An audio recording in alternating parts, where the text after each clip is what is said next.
extreme efficiency. So you need classification for the tomatoes. You need to, it goes in a hole, it's this size. This is exact, so then 4 of these make 500 grams. They fit in this packet that I designed for this size, that goes into this pallet that I designed this way. These are the costs. So this extreme efficiency. Is this efficiency, or are we really profiling food? Like profiling the food? Yeah. Only in solely. That's what it's like. It looks like this. Not pretty enough, not red enough. Welcome to our second episode of DoBeDuu, which is a continuation of our talk with Yazen Al Kodmani from Emirates Bio Farm. Stay tuned to have a chance to win a fresh box of veggies delivered to your doorstep from Emirates Bio Farm. Answer the questions by Yazen in the comments box below by the 31st of August. Enjoy. I saw this. We've done eggplant like tart, like a dessert, and people are like, "What is this? What is?" I'm like, "I have eggplants. Like, deal with it."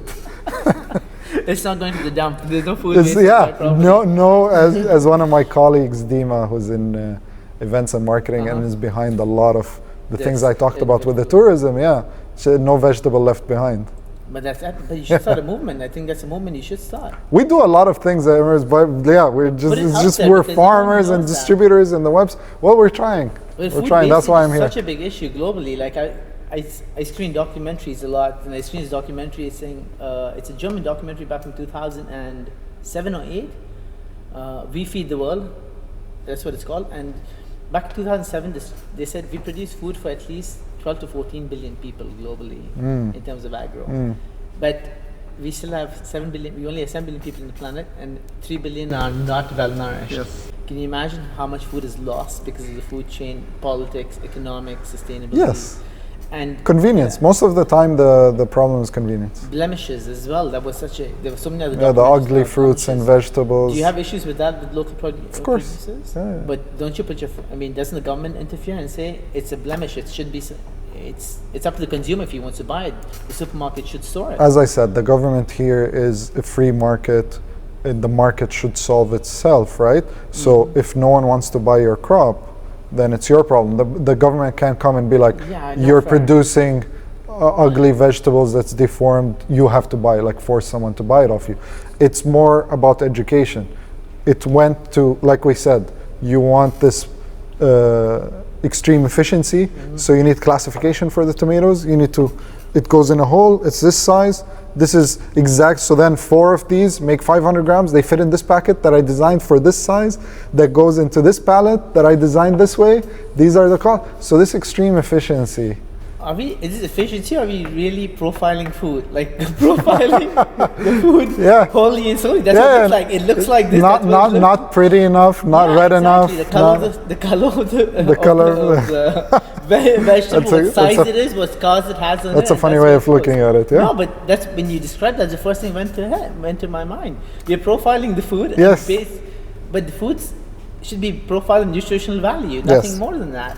So it's like a human being. Yeah. So let's say you're receiving at a big chain supermarket, and every morning there's trucks, loads of trucks, and you're quality control. Okay. And this guy comes and he's like, no, it's fine. It just looks like that. Like, he needs guidelines. He needs to understand what's acceptable and what's not. What is ugly enough and what's not. What's the quality behind it? Is it damaged inside or not? So that's not built in place yet. We're trying. On our website, we had a butternut squash. Yeah. And there's a kind of fungus that affects the skin and like creates this beautiful mosaic on it. Like butternut squash is usually just, just one color.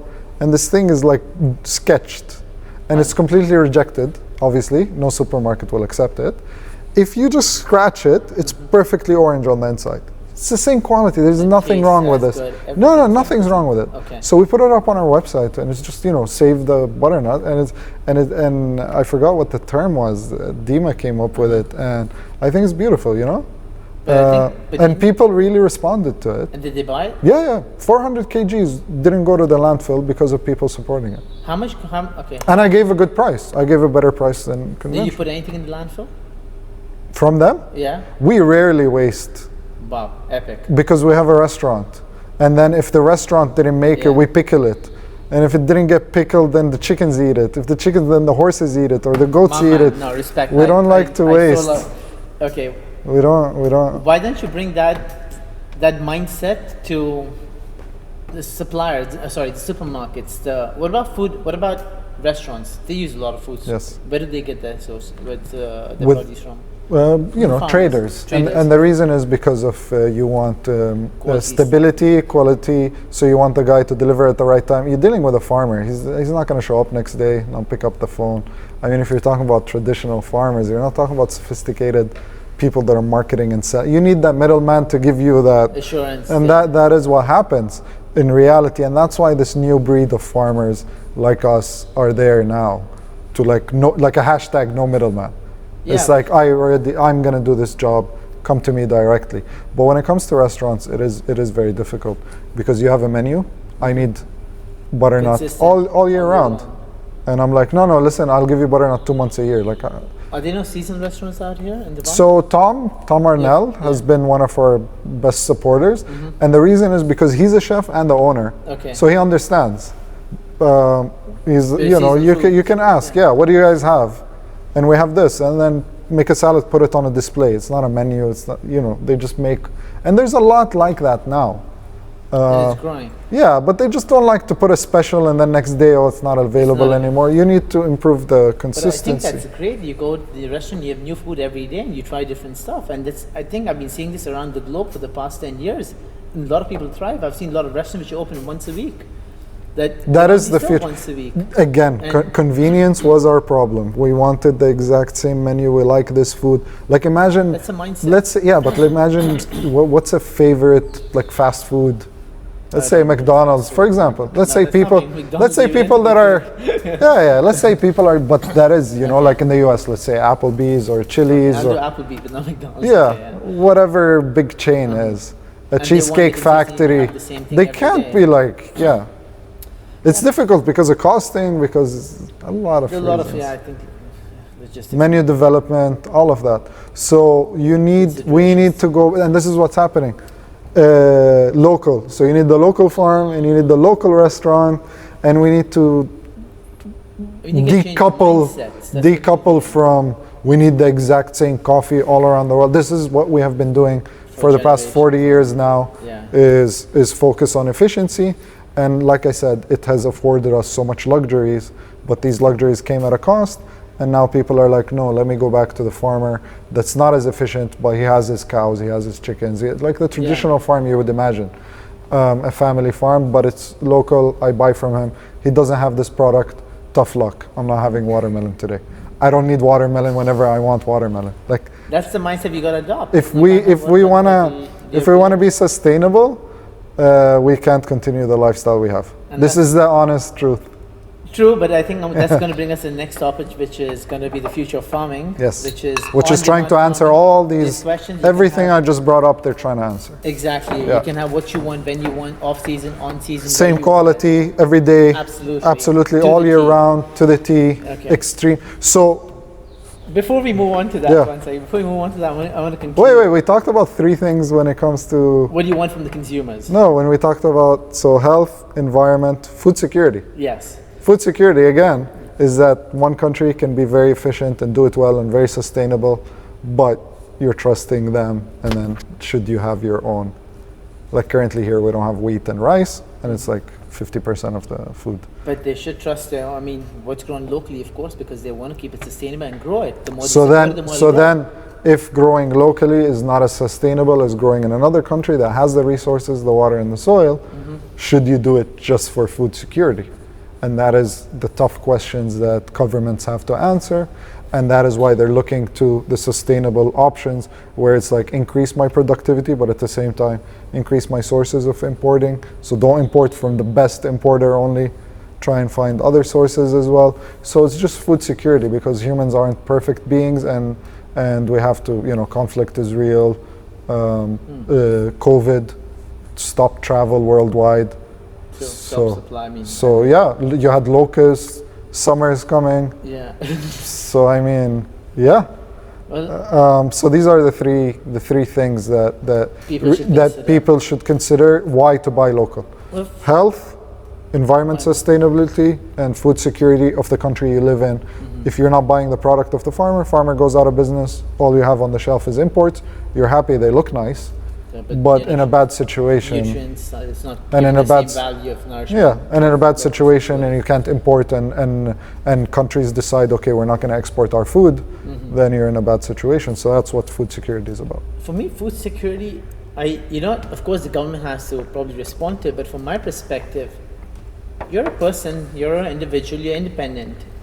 What the government does is what the government's going to support you, but you should be able to support yourself and your family. Yes. What would you do for yourself and your family? You would grow the food if there's no food available. If there's no food. Regardless, 50 years from now, 50 years Everybody before who- us, you got to feed your family, you're going to grow food. Everybody at home should have a break glass in case of emergency that has seeds. Yes, it's just like that has box with the seeds glass and inside. Plug the food out. But ideally, if you look at it, if it's pragmatic, makes sense, you have to have food around you, regardless whether a farmer grows it or you grow it yourself. Everything on planet Earth starts with plants. Our source of energy on this world is sunlight, and it comes and plants transform that sunlight into something useful and takes carbon from there. It's just incredibly so that leads me to the point you were talking about with the future.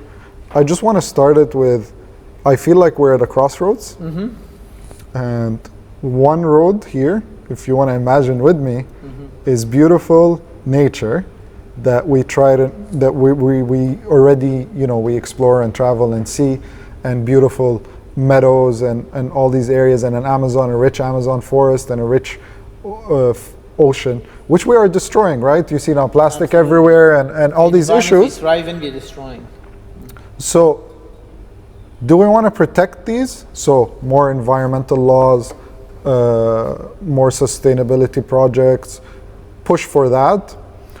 Or, so this is sustainable option one, live within our means, basically. Live within what we have and protect what we have. Sustainability option two is make the seeds produce more, the GMO, let's say.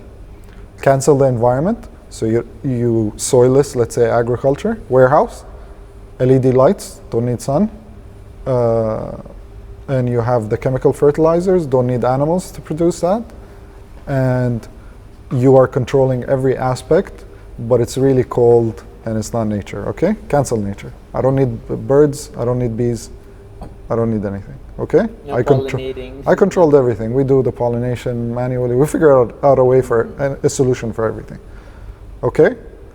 So, and then your beef is grown in a lab, okay? Of course, yeah. Yeah, so you have labs that are producing animal meats, beef, chicken, everything else that you need, fish, and then maybe we get pellets, and then instead of trees capturing carbon, we figure out technology that's carbon capturing, right?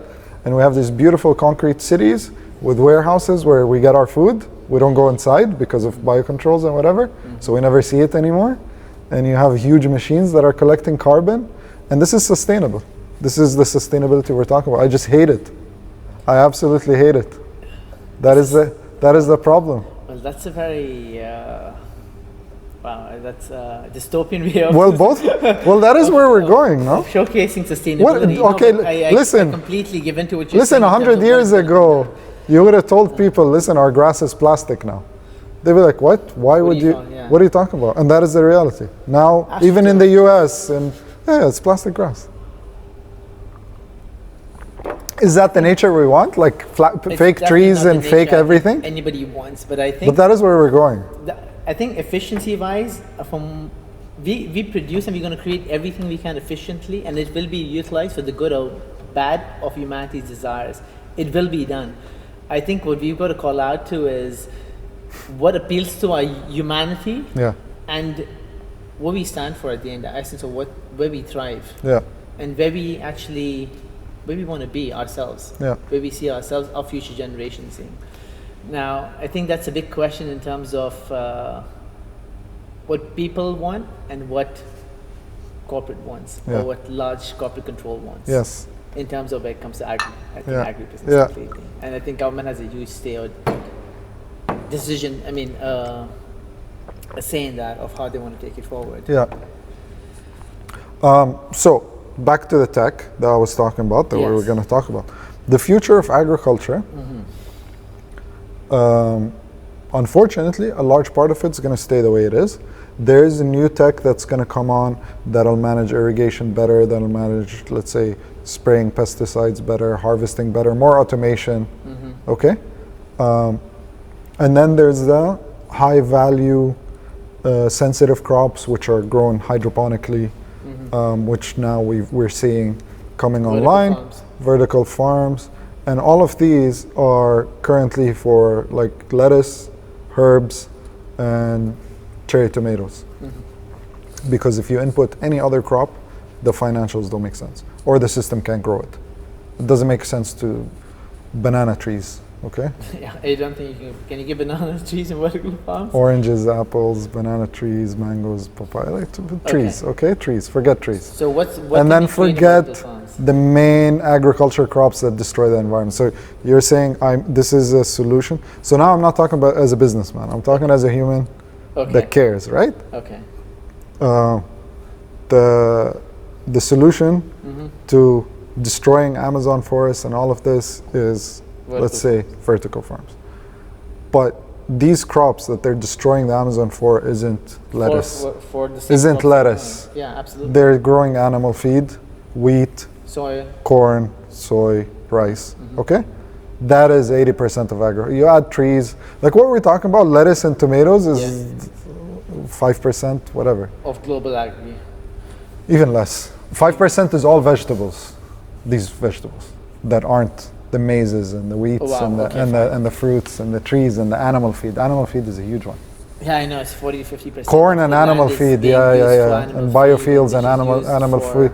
Yeah. Meat, and then of course creating methane. I know. So that is what is using the water and what is destroying land and doing the depletion. So then if you did the vertical farm and didn't solve this, what good is the vertical farm? What good is the okay, you solve 5%. I love it. Okay. And it's great, and it's actually going to benefit everybody. Okay. But let's not forget we still need solutions for the other stuff. We need solutions for the big chunk. Okay. And vertical farms isn't it. Because of the costs. If somebody's growing rice in huge lands in China, is not going to build structures, and it's just like the economies don't. Okay. Now, from vertical farms, so let's get into the pros and cons of vertical farms, right? So I'll just give you my what I know, and then you can just educate me on what you think is going on, or what is going on in the market, and where we're leading with this. Yes, just to preface, we work in this industry. We build greenhouses, we supply the systems for vertical farms, and we're involved in most of the leading projects when it comes to vertical farming. In the UAE? In the UAE and in the region, we consult with a lot of people. And then we did our own like hydroponic greenhouses when I came like 10 years ago. And we did roses as an example to show that we can grow anything in these systems. And I used the roses in my own wedding. Oh, congratulations. Back then. So I mean, we've been in that industry for a while, and I like to talk about it in a realistic way. I like to, No, that's exactly what I'm not against it. That's what I keep saying, that I'm not against it. I want it to happen, but we need to talk about other things, and as well, we need to be reality about this. Absolutely. So you've been hydroponics yourself for the past 10 years, and you'll create the... We build the greenhouses. We build the greenhouse and the hydroponic system inside, the irrigation system, the trays, the tables. That exists in the UAE currently? Yes. Okay. Yes. We have to define what that is. What's a vertical farm? So first, hydroponic systems are growing in water. So you remove the soil and the sand and you put it on a tray. But we have hydroponic farms in the UAE that are even outdoors. Okay. So when we talk about this closed and it's clean, and hydroponics doesn't necessarily mean closed and clean. It's just the irrigation system. Absolutely. And I went to like the largest lettuce hydroponic farm in Spain, and it was outdoors. I mean, right? So they still, of course, spray pesticides, and it's just regular ag, but they're collecting the water, they're putting the exact nutrients they need to deliver, and all the benefits. Without any soil. That without any soil. Okay. And you've been creating such ecosystems, for a while. But in the UAE itself, so it does exist. Yes. So back to when we were talking about vertical. So hydroponic is the system. Yeah. And then vertical, the idea most people, what they mean about vertical smart farms is that if I put a tray of this lettuce and then I put LEDs, so I don't need the sunlight, so it means I can put another tray, Another line. LEDs, Yeah. and then this isn't as widely used now as hydroponics, with the LEDs and with everything just not going the multiple layers. Okay, not yet. One layer. But that's part of the future. That's what you're going to come down to. And Yeah, but there's a lot of crops like cucumbers and tomatoes. They grow from here up to 4 or 5 So you meters. can't- okay. It So it's makes not no makes sense. sense. No. The vertical is just you're talking about lettuce, herbs, Okay, small, like basically small. maybe grasses, animal feed eventually. Okay. In terms of hydroponics, now where do you see the pros and cons in using hydroponics in local agriculture and creating local produce, which would be more sustainable, more easy to grow as opposed to importing them? The pros are you're saving water. Unfortunately, the numbers are not accurate, like saving 90% of water. Okay. The thing is, if you look at drip irrigation, it says it saves 60% of water. So what is the baseline all these people are starting with? They're starting with like open ag, like sprinkler systems and flooding systems. school. Very old school. They're not going, okay, greenhouse, drip irrigation, and I do greenhouse drip irrigation. Okay. Because This is your I irrigate 10 minutes indoors versus 1 hour outside. Okay. So I already save so much. Okay. Right? but So they're not hydroponic- going from that to this. So we have to be realistic about how much water it saves. So But it's it does saving save water. water. It does save water. Okay. The idea is you're recycling, okay? Okay. So imagine this tray is slanted. You start water here, and it goes all the way. to the end. And then you have a hole in the back, and you bring it back. Wow. Okay. Okay. On top, you have, let's say, styrofoam. It floats. Okay. And you have holes in the styrofoam, and you put a lettuce seed. Uh-huh. And as we all know from like home science, you put a seed in water, it germinates. And actually, with lettuce, it can grow if the roots are just in the water, and they can find the nutrients they need, and there's enough sunlight, it grows. Okay. Now, what's the benefit? No soil means a lot of the pathogens, the environment. You cancelled Okay. the environment. Yeah. So a lot of the pathogens that you would deal with As no well, longer yeah. there. The second thing is with fertilizing, you're just mass, you know? Spraying. This is the fertilizing schedule I have, so you're going with it. And with organic, it's even worse, Okay. where you're adding into the soil compost and this, but it's not down to the, to the Deep, millimeter. yeah. No. With this system, so you said lettuce needs this much nitrogen, and you put it in the system, it gives it exactly that. Now when it comes back, the sensors study the water again. Did it use that much nitrogen? If it didn't, and lettuce is supposed to, then you check your lights. You just have more data. And this data makes You you understand the crop better. you understand what's everything. happening. Okay. And then if it took the nitrogen it needs, you add exactly enough more to feed. balance it back. And then put out the water again. Okay. Wow. So you are going to lab scale, like all the issues that you had, you're canceling them out, which means you use less fertilizer because you're just pumping, like the unit is dosing exactly what you need. You're not overdoing it, underdoing it. And you're able to monitor your crops, what they're doing much better. Now, this helps you not have pesticides, let's say, Okay. but if you have, like I said, if you're outdoors, You have to. you use have the pesticides. pests anyways. Okay. If you're indoors, but you're a not sophisticated farmer and you built the system, but you really don't understand science, and you have a guy walking in and out from outside, he can introduce whatever with him. Pathogens or Yeah. bacteria. And if you don't have a third party verifying that you're pesticide free, I'm just trusting your words. So if you are a top scale place and you invested in having a cleaning room and people sterilize before they come in, and you're protecting your area and your crops and everything's clean, and what you did is market hydroponics as pesticide free, Okay. the other guy that's not doing any of that, but he has a hydroponic system, he's like, yeah, hydroponics pesticide free, sure. He's getting the benefit Of being hydroponic. hydroponics, but I see all the hydroponics farmers spraying, but why wouldn't he? It's a chemical conventional farm. He sprays if he has a problem. When it comes to lettuce and stuff, the great thing about it is they grow in such a short time. You don't, it grows 20 days, Okay. 1 month, harvest, nothing took hold. Next. And then you're starting with a clean slate, so that's where the benefit, there's no soil for the problems to stay. Okay, so basically you're only looking at certain crops which are beneficial for growing using hydroponics. I can't argue against the lettuce. It's incredible for lettuce. Okay, what other plants are we looking at? Well, the microgreens, these guys are just, hacked it because they hacked so it's like, it grew a bit, cut it. It's like, okay, what have we been doing? Like, I got to grow something for 6 months and take care of it. It's a win-win for them, I guess. Yeah. It's great, and then you can do the vertical because they don't need that much space at all, and you can automate easily. And then because the lettuce is inside the warehouse, Every microgreen? yeah, and it's inside the warehouse. Okay. And if you keep a well sanitized area, and it's already clean. Okay. So there's a lot of benefits when it comes to the pack house because you're cutting it, and then you can pack it immediately. It's already clean. Versus I just picked it up from the sand, dirt, washing it. Yeah. Okay, so microgreens future is going to be definitely in vertical farms. Yes, hydroponics. lettuce as well. Now, what I've seen basically happening in Holland, in US, Yeah. a lot of it, they're growing farms, vertical farms is much more like gourmet, edible flowers, edible plants. Yeah, and the so micro, on. yeah. Yeah. Did you see that coming over here? We have a bit. I think Badia Farms is a leader in that, Oh, really? where they do the microgreens. I don't know if they do the edible flowers, Okay, but I know they package it in a premium. they do. Yeah. Do you see yourself getting into creating a vertical farm or hydroponic farm on a large scale?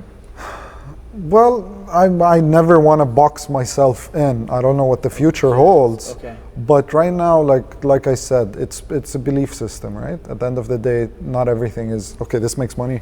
This is, like I said, I don't like that future. Okay. The way you portrayed it, I think you said it very well. It's a very very grim future, basically being indoors all the time.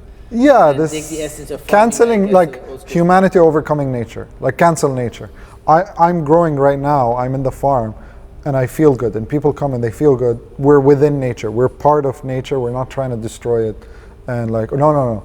Remove all these trees. Let's build a warehouse, and we'll farm inside and keep nature out and forget all that.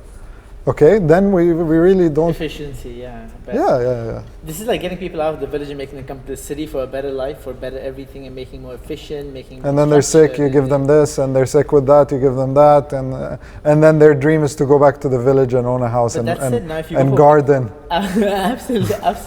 and have a Fishing, cow garden. and yeah, fish and catch things But it's themselves. such a circle That's what of I'm saying. life. It's part of human need.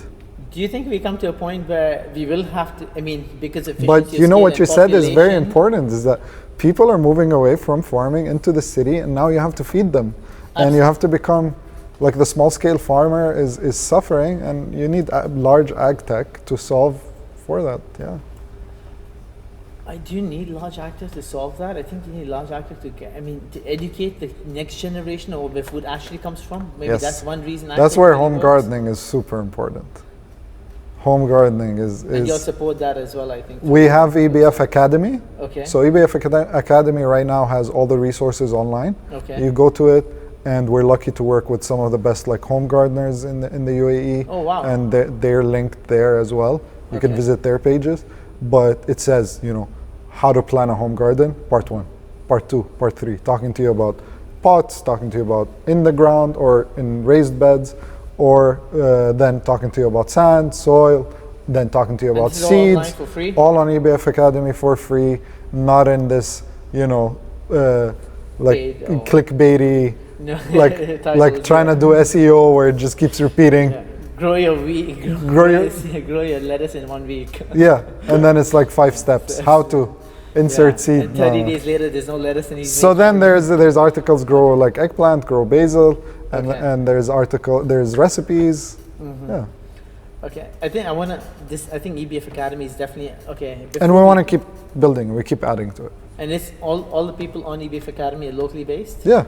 Wow, and it's for the community. And It's for it's for the community completely. It's for the community. Yeah. And We for- don't. It's you no use no this benefit for to us schools? when it comes. Well, schools come to us and do the tours and do the educational activities, and they spend 2-3 hours with us. Some of them even eat from the food and learn, and there's so much, and they plant and they take pots home. So we do these activities. Also, so on the website it's divided like EBF Academy. There's school trips, there's tourism, corporate events. You said this. You've structured this all out. We've been working, so nothing has been a finished like this is the visitor's location. Okay, we're open. Okay. It's like when people are coming, we're like building. We're just adding and growing As it with the comes along. people as There's it comes a lot of along. structure to it. I think where you started off from where 150 people show up out of nowhere to putting EBF Academy down, so you don't Yeah. have to come there. You can learn online as well. Yes. Brilliant. Yeah.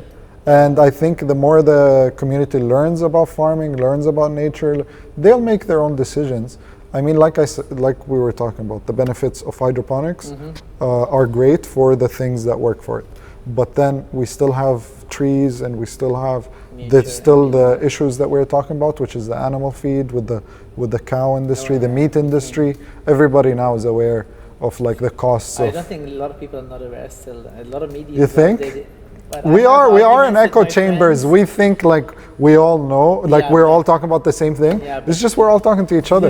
Exactly. There's still people that come do I the have tour. arguments with friends about eating meat, about how meat eating causes a lot of Environmental issues. Yeah, destruction. It's one of the largest contributors of CO2 Yes. in the world, methane, and the water that's been used for fodder and so on, and how I think even they're feeding corn to the cows now, which Yeah. you're not Yeah. able to digest as well, so Yeah. they have to put inject them antibiotics. At Yes, the end. yes. You have to completely mass. separate. So in agriculture, they mass use antibiotics. So you're not a cow got sick and then you give antibiotics. It's just given large scale, and a lot of them are the same names that you would take. Okay. It's the same antibiotics we take. And that's And then what- they that's try to what we blame need, us. It's yeah. like you guys are overusing antibiotics. So now there's That's what she said. there's disease resistance and all of that. But Okay, we got to wrap it up soon, but I want to come Yes. back with, so we've got to give out. how long have we been going? 1.5 hours. Oh wow. Wow, really? Yeah. Wow.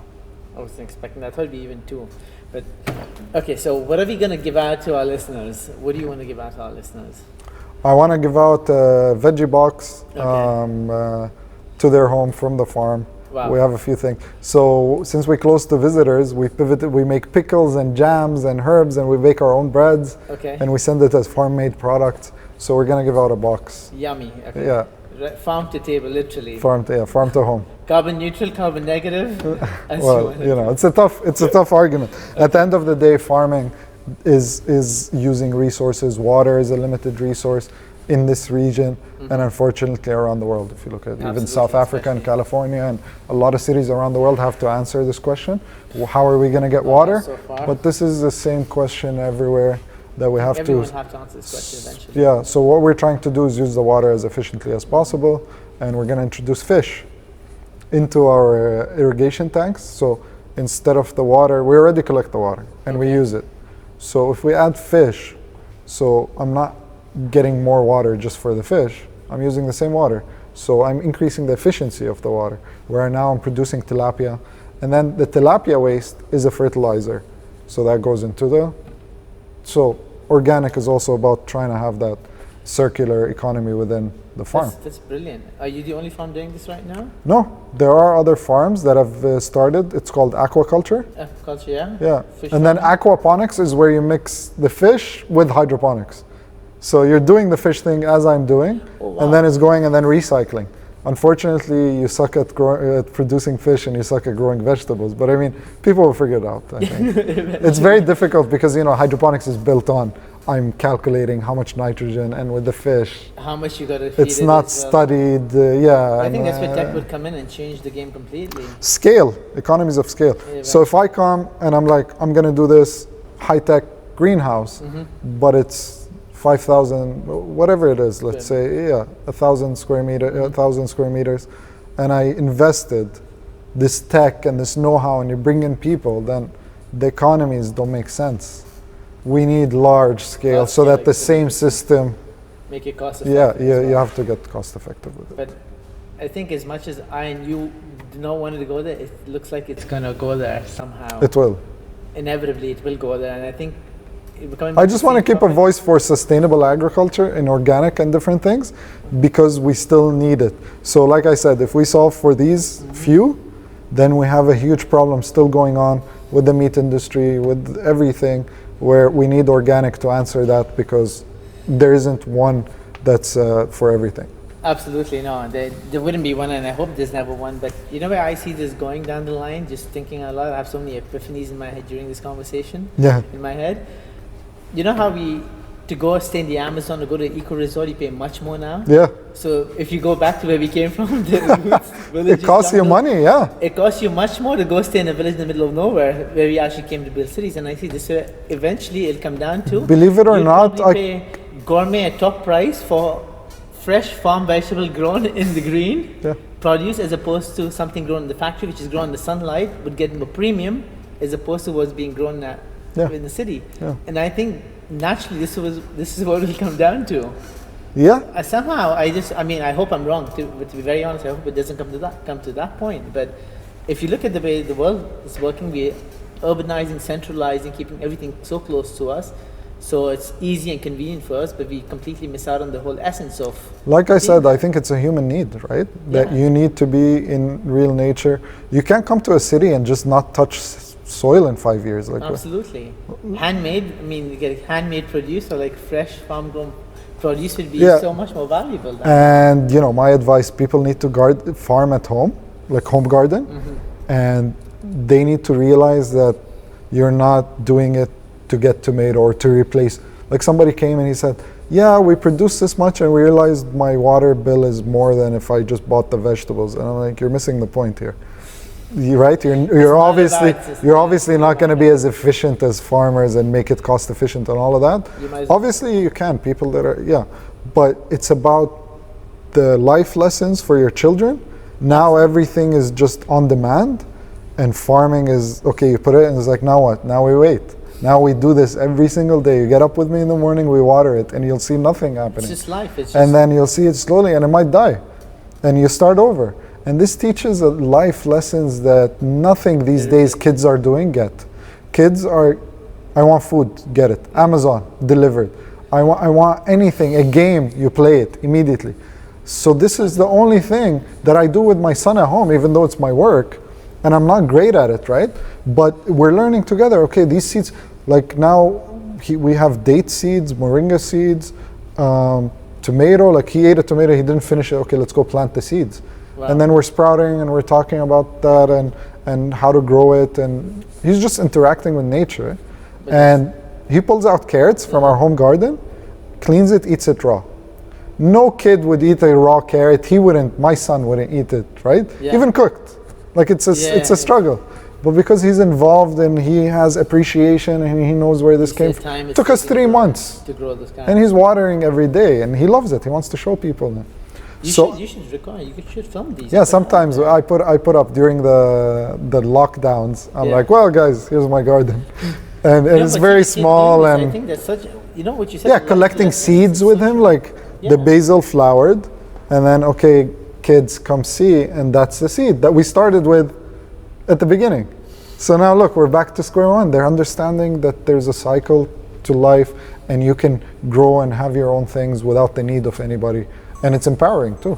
Well, it's empowering, but I think with life lessons, the journey which matters so much more, and the essence, the trouble, the process you go through, and valuing that process. And you need to fail. Like you're gonna home garden. The people on Instagram are showing you their success.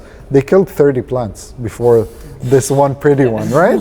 Like don't think, like don't get discouraged. Yeah. The journey is what you're doing. The plant not surviving, and then you Googling, okay, what's this? That's when you learn what that is. Absolutely. And then next time it'll be something different. And if there's no way you're going to become, learn everything off a how to grow tutorial. It takes you practicing and doing it. And I think now is the perfect time. Even people at home, you can do stuff. So what's your advice for people who want to get into farming as well as home farming?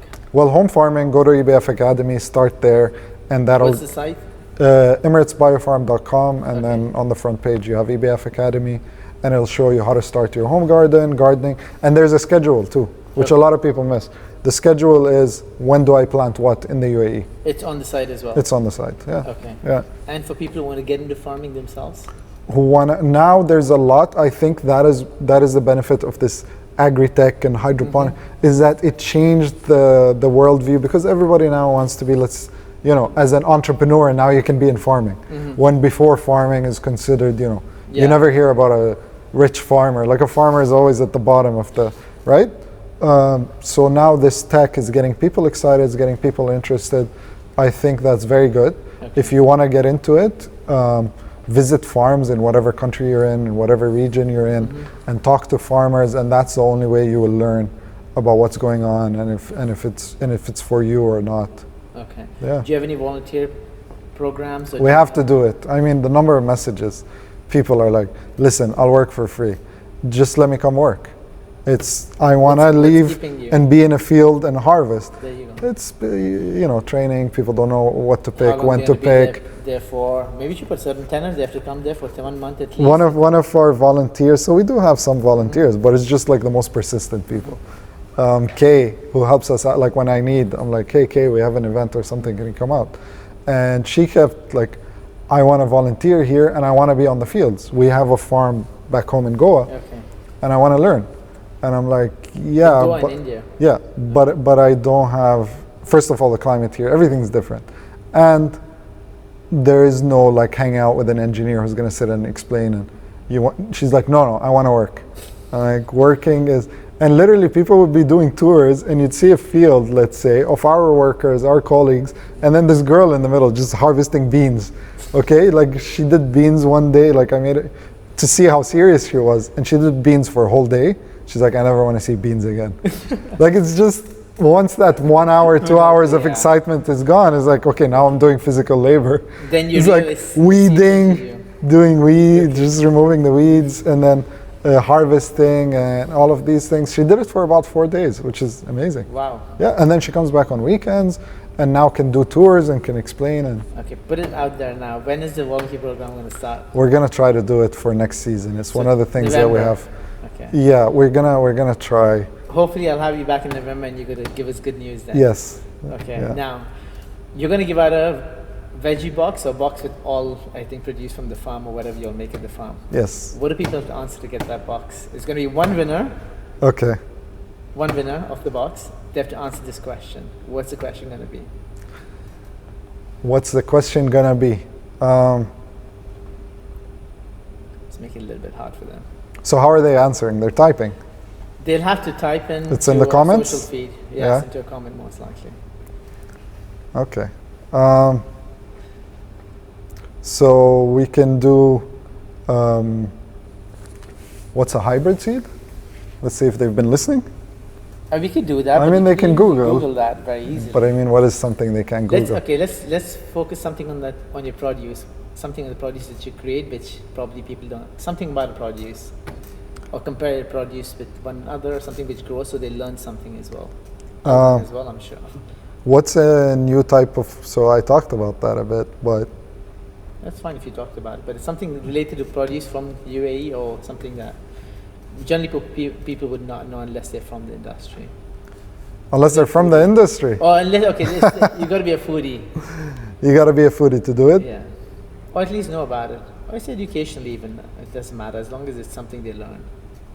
Okay, this is a general question. They can Google if they want, but I mean, why would fermenting from our farm locally be better than trying to ferment imported? Okay. So if you're trying to make kimchi at home, you're trying to make sauerkraut, Yeah. or you're trying to pickle something, Okay. why would it be better from us? Is this a long answer or is this a short answer? It can be, Because this medium. has to be comments, so I think it has to be very concise answers. Yeah. A concise answer. Yeah, it is. Okay, Yes, fine. yes. So the question is, Why is it better to ferment or pickle something from a local farm as opposed to versus getting imported? The same product, same cucumber. Okay, fair enough. So answer the question, and there's gonna be one winner picked randomly, Yeah, you have to pick it randomly. and you'll get a veggie box from the farm right to your doorstep, right? Yeah. Okay. Last few questions. What's your favorite veggie? My favorite veggie, it'll have to be cucumber. I mean, Cucumber. Why? we eat it with everything. It's in every salad. It's in every breakfast. What's the veggie you dislike the most? And it grows really fast. Within a month and a half, you'll be producing cucumbers. Cucumber. In a month and a half, you'll have a full Home as home well? from seed At your home as well? at your home. Yeah, Okay. yeah, We should put seeds up for prizes as well. yeah. Yeah, we should. I think it's a brilliant way to promote. Maybe we can send In the some box, seeds. Yeah. along with the box. Yeah, I yeah. think it's brilliant. Okay.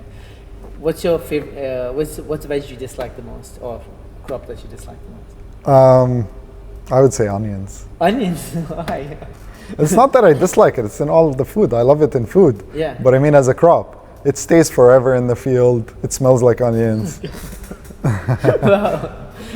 Taste-wise, you like it. Yeah, Okay, but it's just working with it. Yeah, but no, okay. No. Wherever you put it, Like taste-wise, like I would never say onions are I like it, as a person, as you know, as someone who consumes food, not someone who grows food. Yeah. What's your favorite? What's the veg you dislike? Man, you chose the wrong guy to have favorites and dislikes. I know. I eat everything, and I'm not very particular about like disliking a vegetable or anything like that.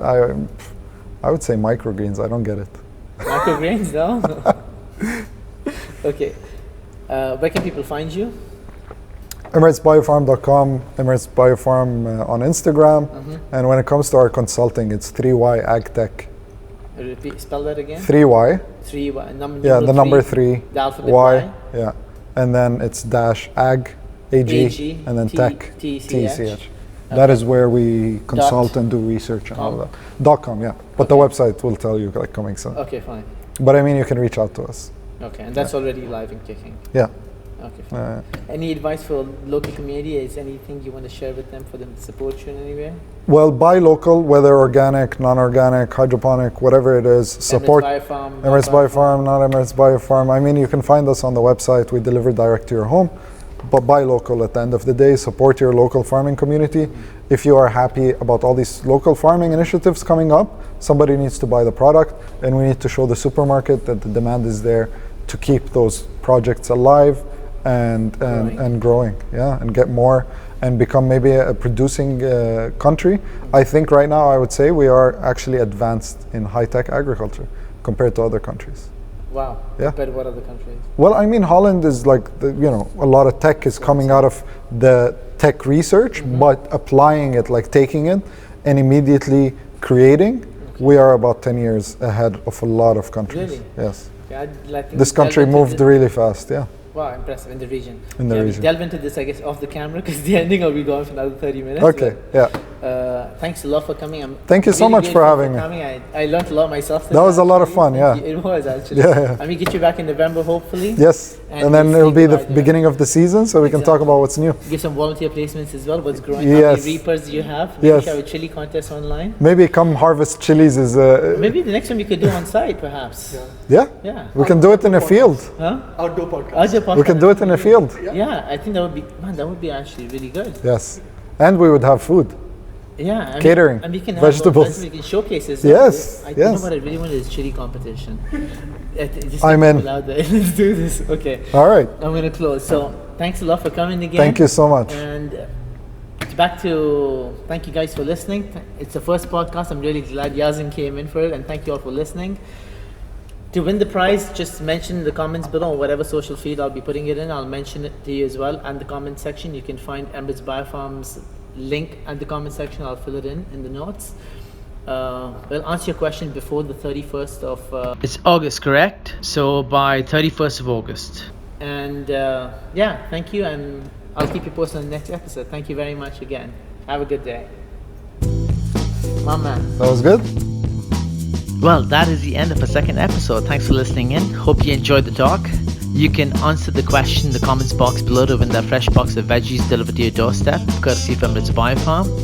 If your podcast platform does not allow you to leave comments, you can head over to DoBeDuu on YouTube or Instagram and leave your answers there by the 31st of August. If you have any comments or feedback you would like to share, I would love to hear from you. More so, would be great if you can rate us or give us a review on Apple Podcasts or whatever platform you're listening on. Do subscribe if you like what you hear. Until next time, thank you again. Happy Mondays.